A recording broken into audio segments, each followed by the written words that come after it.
പ്രിയപ്പെട്ട കൂട്ടുകാരാ, ഞാൻ ആത്മഹത്യ ചെയ്യുന്നു. എന്റെ മരണത്തിന് ആരും ഉത്തരവാദിയല്ല. എല്ലാവരാലും നിന്ദിക്കപ്പെട്ടപ്പോ ജീവിതം മതിയെന്ന് തോന്നി. ദൈവങ്ങളെ ചീത്ത പറഞ്ഞിട്ടുണ്ട്. പക്ഷേ അമ്പലത്തിലെ ഉരുളി മോഷണ ശ്രമത്തിൽ സത്യമായിട്ട് ഞാൻ പങ്കാളിയായിരുന്നില്ല.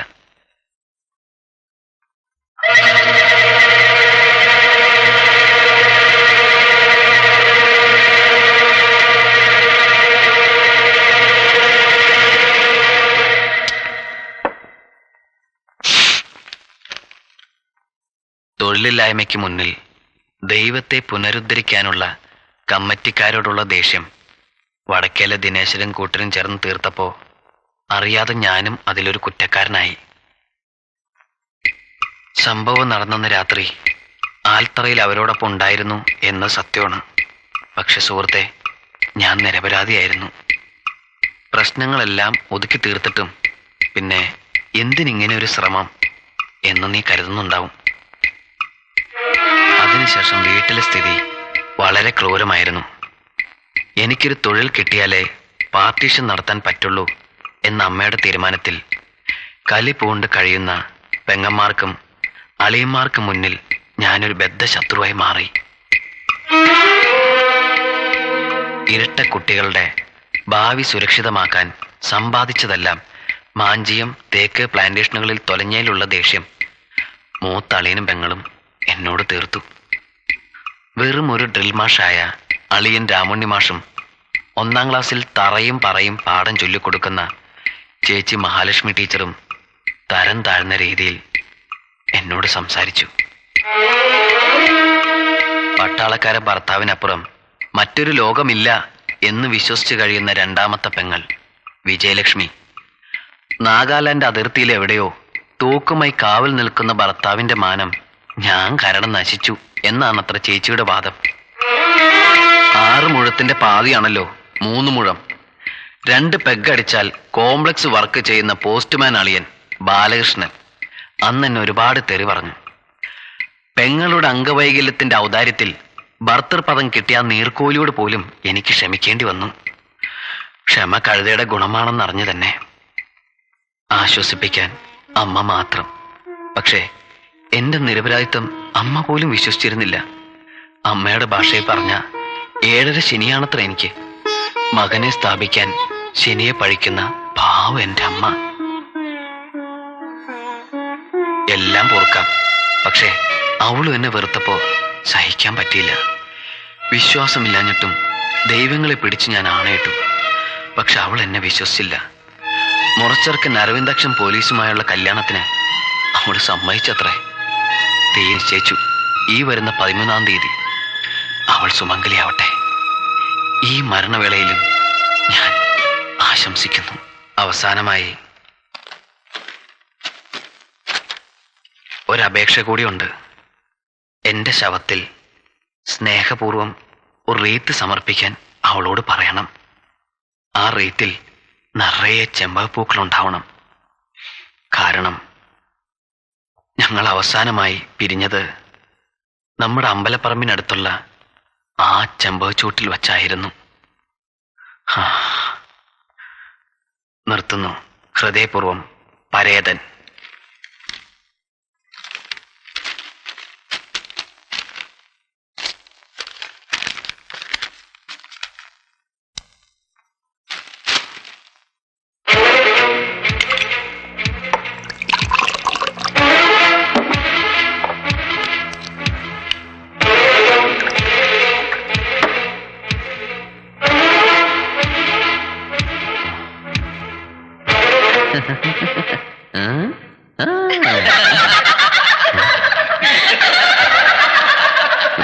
ചിരിക്കരുത്, ചിരിക്കരുത് ലോകമേ, പ്ലീസ്.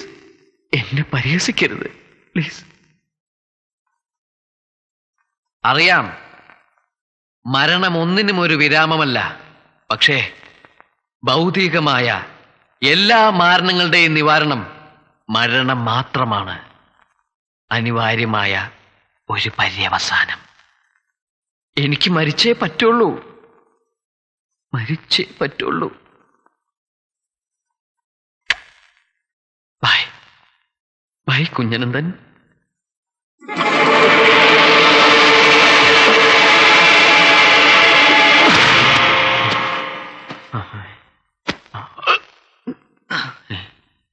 വെളിച്ചം വേണ്ട, സുഗമമായ മരണത്തിന് ഇരുട്ടാണ് ഉത്തമം.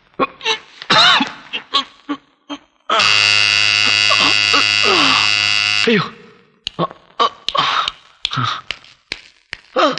സാർ സാർ സാർ കടവടക്ക് സാർ സാർ കടവടക്ക് sir sir sir manager sir.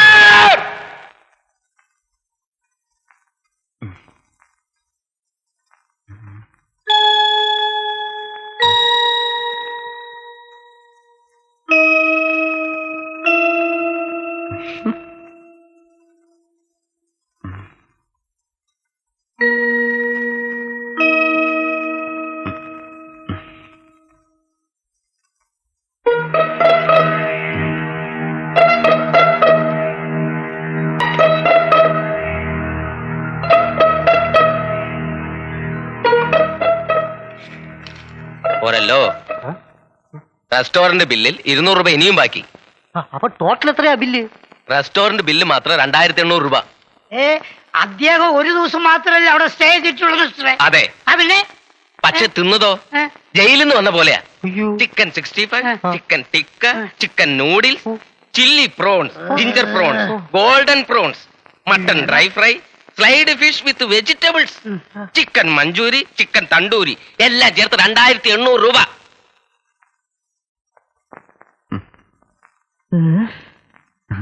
വിശന്നപ്പോ കഴിച്ചതാ. ഓഹോ, അപ്പൊ തിന്നു മരിക്കാനായിരുന്നു പ്ലാൻ. ഇതൊക്കെ തിന്നിട്ട് ചാകാഞ്ഞിട്ടായിരിക്കും വിഷം കൂടെ കഴിച്ചത്. അതും ഏറ്റില്ലല്ലോ പണ്ടാരടങ്ങാൻ. ദേ, ഒരു സംശയം, നിങ്ങളുടെ ഹോട്ടലിൽ തണ്ടൂരി അടുപ്പുണ്ടോ? ഉണ്ടല്ലോ. ഓ, എങ്കിൽ ആ കിടക്കുന്ന സാധനത്തിന് ഒന്ന് തണ്ടൂരി അടുപ്പിലിട്ട് ചുട്ടു തരുവോ? തണ്ടൂരി കൊലക്കേസിന് വേണമെങ്കിൽ ഞാൻ ജയിലിൽ പോവാം.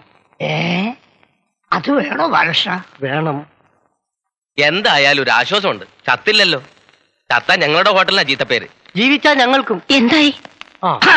വന്നല്ലോ പൊന്നാരപ്പങ്ങള്, പേടിക്കണ്ട, സന്തോഷിക്കാൻ മാത്രം ഒന്നും ഇവിടെ സംഭവിച്ചില്ല.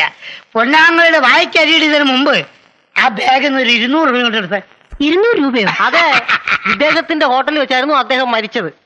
വായ്പയും പിരിവും നടത്തി മാക്സിമം ഞങ്ങൾ പിരിച്ചു.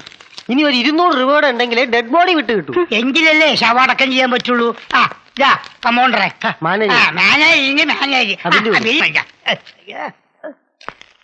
അങ്ങനെ ഹോട്ടൽ ബില്ല് ക്ലോസ്. ഇനി ഹോസ്പിറ്റൽ ബില്ല്. ഒരാൺകാല് കാണാൻ വേണ്ടി അവന്റെ അച്ഛൻ ദേവീക്ഷേത്രത്തിൽ ഭജന വരുന്ന് ഉരുളി കമത്തി ഉണ്ടായ മോന്. അതേ മോൻ തന്നെ ആ ഉരുളി മോഷ്ടിക്കാന്ന് വെച്ചാ ദേവി കോപിക്കാതിരിക്കോ? അതുകൊണ്ടാ എന്റെ മോൻ ഇങ്ങനെയൊക്കെ തോന്നിയത്. ഞാൻ നിരപരാധി അമ്മേ. വടക്കിലെ ദിനേശ്വരൻ കൂട്ടരും ചേർന്ന് ഉരുളി മോഷ്ടിക്കണമെന്ന് പറഞ്ഞപ്പോ വേണ്ട, സംസാരിക്കണ്ട. ഇനി ഇപ്പൊ സാക്ഷാൽ ദേവി പ്രത്യക്ഷപ്പെട്ട് നീ നിരപരാധിയാണെന്ന് പറഞ്ഞാൽ പോലും ആരും വിശ്വസിക്കില്ല. നാട്ടുകാരിടയിലൊക്കെ ഇപ്പൊ നല്ല മതിപ്പാ. സ്വന്തക്കാര് പരിഹസിക്കുന്ന ഒരുവനെ അന്യർ ആദരിക്കാറില്ലല്ലോ. ഓ, സ്വന്തക്കാർ ആദരിക്കാത്തോണ്ടാ അന്യര് പരിഹസിക്കുന്നത്, അല്ല സ്വന്തം പ്രവൃത്തി ദോഷം കൊണ്ടല്ല. എനിക്ക് 2 പെൺമക്കളാ. അമ്മാവന്റെ സ്ഥാനത്തുനിന്ന് ഉപകാരം ചെയ്തില്ലെങ്കിലും നാട്ടിൽ ചീത്തപ്പേര് കേൾപ്പിച്ച് ഉപദ്രവിക്കാതിരുന്നാ മതിയായിരുന്നു. ഉള്ളതെല്ലാം മാഞ്ചിയം തേക്കുകാർ കൊണ്ടുപോയിട്ടും സഹിച്ചു നിൽക്കുന്നവരാണ് ഞാൻ. ദൈവം എന്നെ പരീക്ഷിച്ചിട്ടേ ഉള്ളൂ. വൈകി കല്യാണം കഴിച്ചു. ആ കച്ചവടത്തിൽ കിട്ടിയതോ 2 ഇരട്ട പെമ്പിള്ളേര്. ഉള്ളതെല്ലാം വിറ്റ് പെറുക്കി അവറ്റകളുടെ പേരിലും കൂടെ നിക്ഷേപിച്ചു. ഒന്നിന്റെ പേരിൽ 15 മാഞ്ചിയം, മറ്റേന്റെ പേരിൽ 15 തേക്ക്. പത്രത്തിൽ പരസ്യം കണ്ടപ്പോ മക്കള് മരമായി വളരട്ടെ എന്ന് ഞാനും മോഷിച്ചു. വെള്ളവും വളവും ചോദിക്കാതെ 300 എസ്റ്റേറ്റുകൾ വിലസുന്ന എന്റെ മാഞ്ചിയം തേക്കിൻ മക്കളെ ഞാനും എന്റെ മനസ്സിൽ വളർത്തി. ഒടുവിൽ മോഹിപ്പിച്ചവർ തന്നെ അത് വേരോടെ പിഴുത് മുങ്ങിയെന്ന് കേട്ടിട്ടും ഈച്ചയോടെ ജീവിക്കുന്ന ഒരു അച്ഛനാണ് ഞാൻ. ഒന്ന് സ്വസ്ഥമായിട്ട് കിടന്നോട്ടെ എന്റെ കുട്ടി. നിങ്ങളുടെ മരം പോയതിന് എവനോടൊന്നാ ദേഷ്യപ്പെടുന്നേ? ഓ, യോഗമില്ലാത്ത വിത്തുകളായി പോയല്ലോ എന്റെ ഇരട്ട മക്കള്. എന്തിനാ കുട്ടികളെ പറയണേ? അവനവന്റെ ബുദ്ധിമോശം കൊണ്ടല്ലേ ഒക്കെ സംഭവിച്ചത്. അതേടി, എന്റെ ബുദ്ധിമോശം കൊണ്ട് തന്നെയാ. അതുകൊണ്ടാണല്ലോ ഞാൻ നിന്നെ കെട്ടിയത്. ഓ കൊറേ നേരം ആയല്ലോ തുടങ്ങിയിട്ട്. ഒന്ന് നിർത്തുന്നുണ്ടോ നിങ്ങള്? മിണ്ടാൻ ഇടം കൊടുത്ത തൊണ്ടേ കയറും. അതാ സ്വഭാവം. അത്താഴുണ്ടോ നിങ്ങള്? ഇല്ല. കുളിച്ചോ? ഇല്ലടോ. എന്നാ പോയത് കുളിക്കും മനുഷ്യ. ദാ, ഇപ്പൊ കുളിക്കാം. പിന്നെ അച്ചുട്ടി ആ? അത്താഴം കൊണ്ടിട്ട് പോയാൽ മതി കേട്ടാ. അല്ല ഞാൻ പോവാ. എന്നാ പോയിക്കോ. അതാ നല്ലത്. ഇനിയിപ്പൊ അത്താഴം കൊണ്ടിട്ട് പോയാ മതി മോനെ. ഇപ്പൊ വേണ്ടമ്മേ, അത്താഴം വിളമ്പി ചേച്ചി കാത്തിരിക്കുന്നുണ്ടാവും. We heat and light our home and cook our food. ഒന്നാമന്റെ താണ്ഡവം കഴിഞ്ഞു. എവിടെ അടുത്ത അവതാരം? വരാനാവുന്നേ ഉള്ളൂ. മനസ്സ് വെറുത്തിട്ട് അവൻ അങ്ങനെയൊക്കെ ചെയ്തത്. കുറച്ച് സമാധാനെങ്കിലും കൊടുത്തിരുന്നെങ്കിൽ. എനിക്ക് പേടിയാവുന്നു. ഇനിയിപ്പോ ബാലേട്ടൻ കുടിച്ചിട്ടാവും വരികയെന്ന് തോന്നുന്നു. എങ്കിലും ധാരാളമായി. പഴയ പാരമ്പര്യവും പ്രതികാരം ഒക്കെ കേൾക്കാം. ഹലോ ആളിങ് എത്തിയല്ലോ. ഹലോ കൂട്ടുകാരാ, ഗുഡ് മോർണിംഗ്. പ്രിയപ്പെട്ട കൂട്ടുകാരൻ പോയില്ലേ? പോവാ. വീഴല്ലേ? Thank you. ഓ തമ്പിരാട്ടി, തമ്പിരാട്ടി ഇനിയും ശയിച്ചില്ല. ഓടാൻ വയ്യാത്തോൻ ചാടാൻ പോകരുത്. പ്രേമിക്കണമെന്നുണ്ടെങ്കിൽ അന്തസ്സോടെ പ്രേമിക്കണം. ചാവണമെന്നുണ്ടെങ്കിൽ അന്തസ്സോടെ ചാവണം. അല്ലാതെ ഒരുമാതിരി നാട്ടുകാരെയും വീട്ടുകാരെയും മെനക്കെടുത്തരുത്. ഇനിയിപ്പൊ പ്രശ്നമൊന്നും വേണ്ട. ബാലേട്ടൻ പോയി കിടന്നുറങ്ങ്. അങ്ങനെ എളുപ്പം തന്നെ ഉറക്കണ്ട. അറിയോ, ഈ ചന്ദ്രോത്ത് തറവാട്ടില് ഒന്നിനും കൊള്ളരുതാത്തവനായിരുന്നു ഈ ബാലകൃഷ്ണൻ. മതി, കുളിച്ചു വന്ന് അത്താഴം ഉണ്ടോ നോക്ക്. ഓ, കുളിപ്പിക്കല്ലേ, എന്നെ കുളിപ്പിക്കല്ലേ. ആരാടി നീ? തലയ്ക്ക് വെളിവില്ലാതായോ? ഞാൻ നിങ്ങളുടെ ഭാര്യ. Oh my Mrs Bhagyalakshmi. അറിയില്ലേ, ചന്ദ്രോത്ത് അനന്തൻ നായരുടെ മൂന്നാമത്തെ പുത്രി.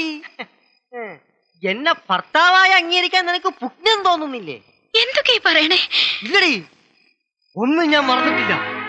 മുറപ്രകാരം ഈ മുറച്ചെറുക്കന് പെണ്ണ് ചോദിച്ചു വന്നപ്പോ എന്റെ അമ്മയെ നിന്റെ അച്ഛൻ ആട്ടിയിറക്കി. ഒടുവിൽ ചട്ടുകാലി പെണ്ണിനെ ആരും കെട്ടാനില്ലാതായപ്പോ എന്റെ തലയിലോട്ടങ്ങ് കെട്ടിവെച്ചു. ഇല്ല, ഒന്നും ഞാൻ മറന്നിട്ടില്ല. ബാലേട്ടാ മതി, ബാക്കി കാര്യങ്ങൾ നമുക്ക് നാളെ പറയാം. എനിക്ക് തോന്നുമ്പം പറയും, തോന്നുമ്പം കരയും, തോന്നുമ്പം ചിരിക്കും. എന്നെ ഉപദേശിക്കാൻ ആരും വളർന്നിട്ടില്ല. മനസ്സിലായ? മനസ്സിലായ? ആരും വളർന്നിട്ടില്ല. അല്ലെങ്കിൽ ഇതൊക്കെ എപ്പോ വളരാനാ?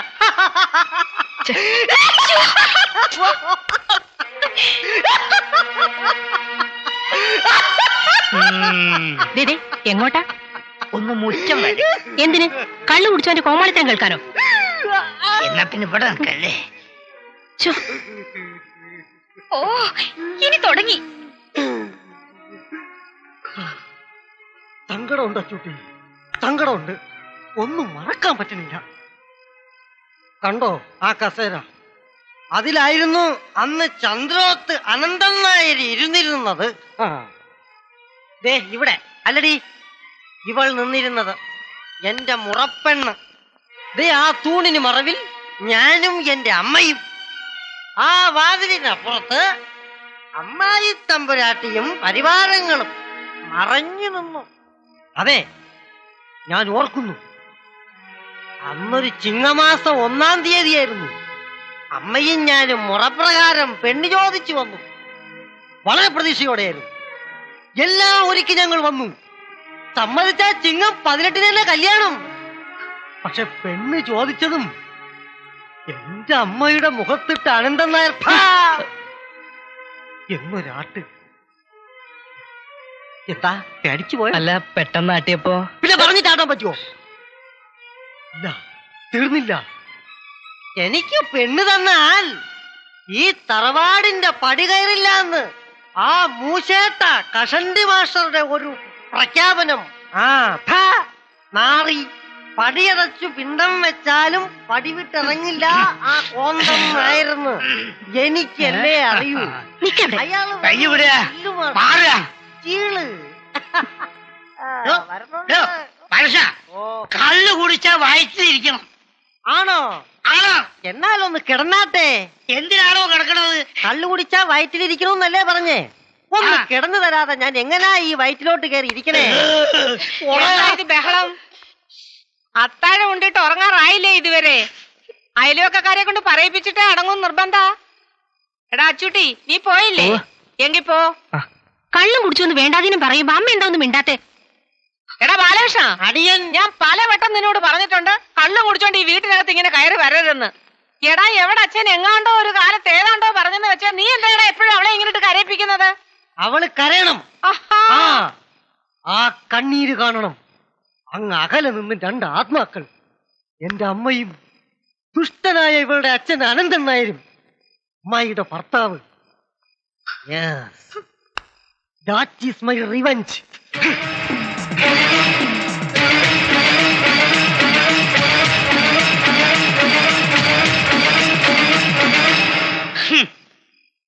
ഞാൻ ഈ വീട്ടിലെ മൂത്ത മരുമകനായി വരുമ്പോഴേ മരപ്പട്ടിയും ചെഞ്ചീരും മുള്ളമന്തിയും ഒക്കെ അതാ അങ്ങ് പറമ്പിലാ.